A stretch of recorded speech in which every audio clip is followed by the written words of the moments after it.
This could be the best sim racing wheel in the world right now. I'm not even joking.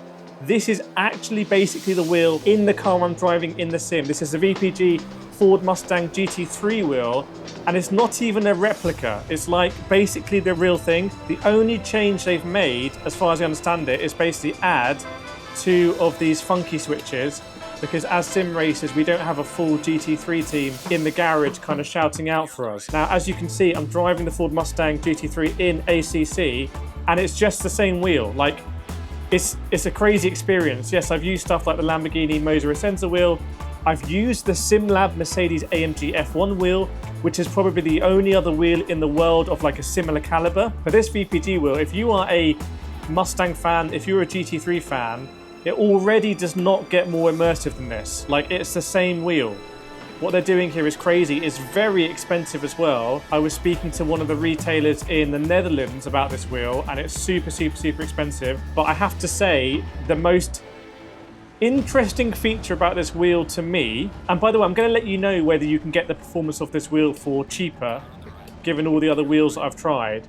But the most significant thing about this wheel, oh, he's in the gravel, is the lightness. Like, you have to try a wheel like this. It was the same thing with the SimLab Mercedes AMG F1 wheel, where these carbon fiber beats are just so lightweight. It makes you drive in a different way. Yes, we still have force feedback. I'm on an 18 Newton meter base. You're going to see me working the wheel quite hard, but catching counter steer and catching sort of moments of just repositioning your wheel are so much more intuitive, so much more immediate in a wheel like this. It gets you so much more into the action. And I would say the irony is, when you use wheels that are this good, remember I've been using like the Asher McLaren GT4, also an insane wheel. When you use wheels this good, they sort of melt in your hands and you become at one with the sim. And you almost ironically forget the wheel that you've paid a lot of money for. So that is a conundrum that is kind of something everyone who buys one of these wheels needs to work out for yourself, because you're trying to buy something so good that you essentially forget about it. But some might say a lot of really good technology is like that. But even just moments where you're catching a slide, you've got a little bit of counter steer, you want to do something immediate, I really do think this could be the best. I mean, it's up. The SimLab versus this is very interesting. I've been trying both, so I will do a comparison of both. And this is a review unit, by the way, that I've got here. No money or anything has changed hands, I can assure you. And I will be trying to find some negative. In fact, I do have a negative for this wheel that I'll be letting you know about. But I think this could be the best GT3 wheel out there. 100%, especially if you're going to drive the Mustang. It clearly is. Even if you're not driving the Mustang, I just think the lightness of this wheel, it's a mad combination. Pairing this wheel, very light, with a very powerful direct drive wheelbase in a really good sim is just insane. Absolutely insane. Now, there are a few things that I think can be improved. One of them, ironically, is the grips. You know me, I'm all about grips in this channel. We need to have a grip ranking chart. In fact, we'll do that. Asher grips are really good. The SimuCube GSI wheel has amazing grips as well. I was just trying the Conspit 290 GP. Pretty nice grips. These grips right up there with, I say, the SimuCube GSI and the Asher grips. Probably a bit better than the Conspit 290 GP grips.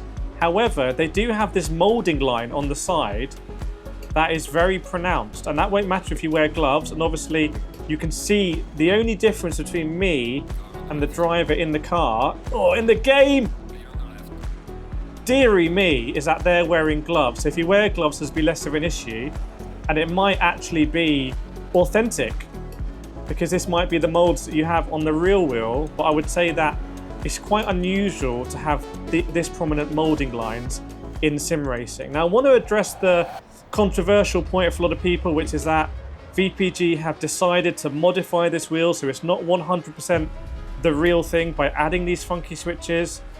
And I asked them about it, and I said that's going to be controversial because some wheels just don't compromise on that. For example, the Lamborghini Motor Essenza wheel is exactly the same one as the one in the car visually. I went to Jerez, I went to the Lamborghini Super Trofeo World Finals, and I found some Essenzas which are mad cars, and I put them side by side and I handled both. And the only difference I think is that there's a Moser sticker on the sim racing one. Goodness me, that's so much fun to catch that. But they decided not to add any funky switches and not have magnetic shifters in the pursuit of authenticity. Now that wheel might be a bit more of a collector's item, the ultimate Lamborghini memorabilia that is designed really to sit more on your shelf and impress your mates than be on your rig. I feel like this wheel is actually designed to be on your rig.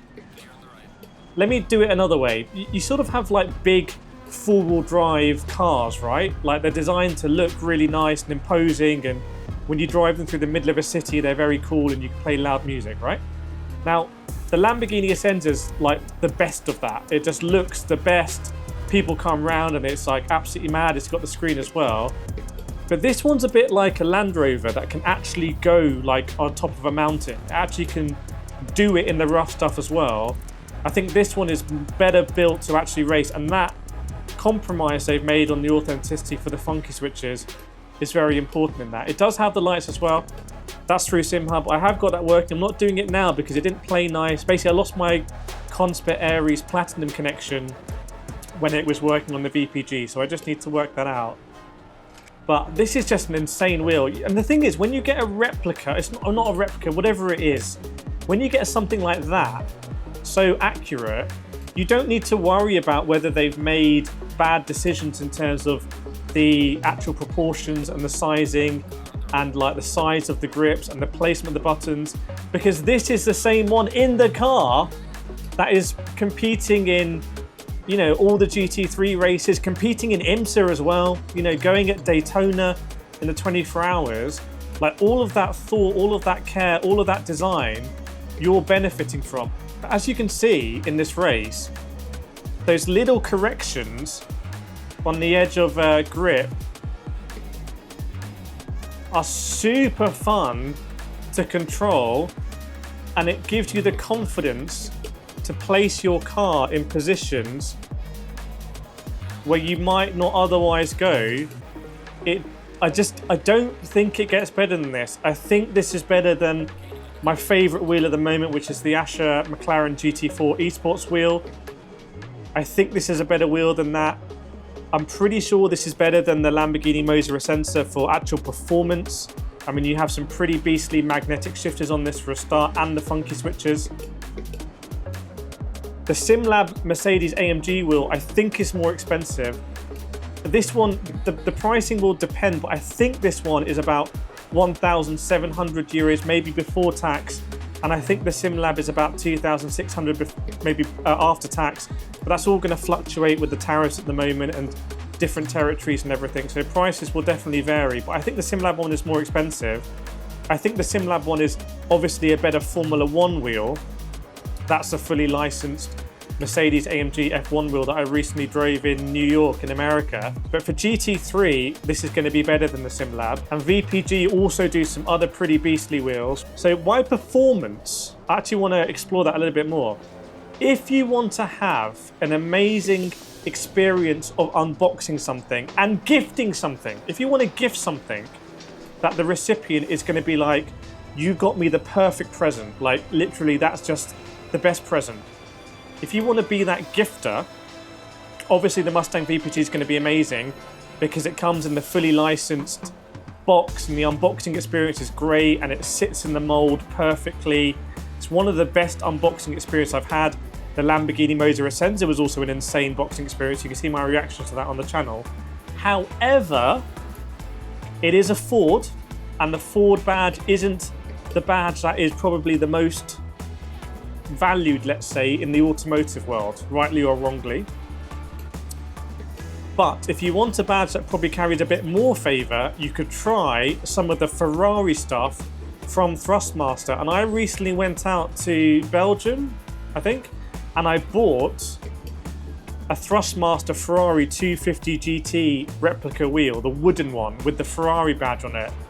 It just looks absolutely insane. I've also tried the Ferrari SF1000 wheel and also the GT3 wheel they do. The GT3 wheel they do, the 488, is I think less than £200. So if you want to gift something that's going to be insane, you can do that for cheaper. But if you want the ultimate performance, as you've seen in this race, racing the AI here, and trying to control the wheel like in those oversteer moments, this wheel is genuinely insane. I need to do some more testing on it. Let me know what you want to see in the comments. But I do think this could be the best sim racing wheel in the world, genuinely. I'll see you next time.